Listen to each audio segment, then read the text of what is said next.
Bonjour les amis, j'espère que vous allez bien. N'oubliez pas, un petit pouce si ça vous plaît ou si ça vous plaît pas, hein, comme on dit, hein, de vous abonner, de laisser un petit commentaire, je répondrai et ça me fait super plaisir. Aujourd'hui, petite unboxing par rapport à une batterie LifePod4 et un MPPT pour le panneau solaire, parce que la batterie que j'ai d'origine, que l'ancien propriétaire a laissé, c'est une batterie acide, mais pas à décharge lente, une batterie de démarrage. Donc ça ne dure pas longtemps et ça marche pas trop bien. C'est parti pour la présentation. Alors en premier, un MPPT 75 15.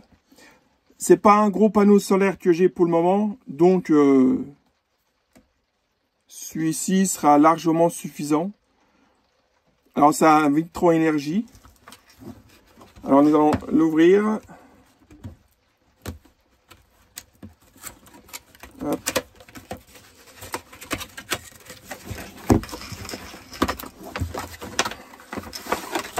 Voilà. Petit Victron Énergie 75 15. Bluetooth pour la charge de la batterie. Maintenant, nous allons passer. Bon, il n'y a pas grand chose à montrer hein, sur ça. Nous allons passer à une batterie. Bon, c'est pas une batterie de grosse marque. C'est une petite batterie que j'ai trouvée sur Amazon. À tester en Bluetooth aussi. Alors, ceci sur Amazon, ça vaut à peu près 60 €. Voilà. C'est pas un placement de produit. Je ne suis pas du tout. Je n'ai pas de partenariat. Alors voici hop, un carton de batterie. Alors en premier, notice et une autre manuel d'instruction.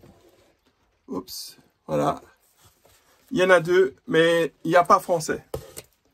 Alors, je vais sortir la batterie. Je vous reprends tout de suite après. Alors, voici la batterie avec Bluetooth aussi. Tierworth, je ne sais pas, je ne connais pas cette marque. Avec ou boulon ou machin pour mettre l'Écosse. Et qui était vendu avec petit chargeur de batterie. Voilà. Alors, au début, quand on la reçoit, elle est à 60%.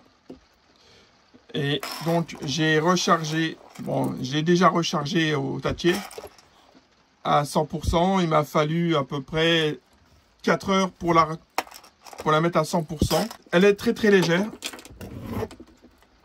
Je la porte à un bras.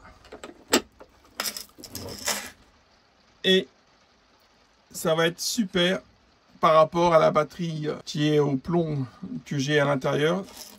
LifePod4. LifePod4 12 volts 100 ampères. Voilà. Avec son petit chargeur à charger. Prochaine vidéo pour le montage de la batterie. Alors, je vous reprends. Comme je disais, petite vidéo de montage de la batterie. Alors, la batterie de la cellule se trouve dans le compartiment moteur. Mais je vais l'enlever du compartiment moteur pour le mettre sous le siège de la dinette ici. Voilà.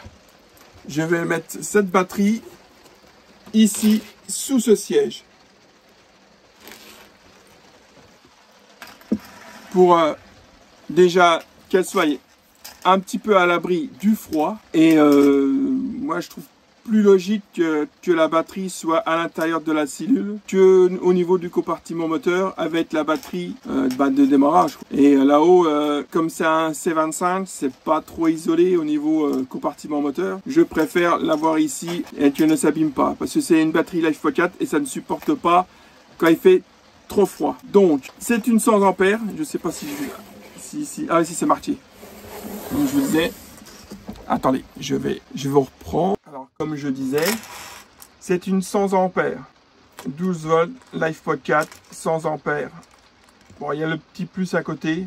On verra bien ce que c'est, ce que ça vaut. Pour le moment, je ne l'ai encore pas installé. Bon, voilà, ce petit unboxing est à sa fin. J'espère que ça vous a plu. Bon, c'était pas beaucoup, pas grand-chose. J'espère que ça vous a plu. Prochaine vidéo, installation de la batterie dans la cellule ou la vidéo de réparation de la porte de la soute à gaz. Voilà, parce que comme je vous avais déjà montré, les gonds, il est cassé. À force, et comme c'était grippé, ça s'est cassé. Et la fermeture, pareil, on me l'a cassé. On a dû essayer de me l'ouvrir ou bon, c'était pas moi, c'était l'ancien propriétaire. Ça coûte pas cher, une petite serrure. Voilà. Donc, à la prochaine vidéo. N'oubliez pas de vous abonner, un petit commentaire et à la prochaine.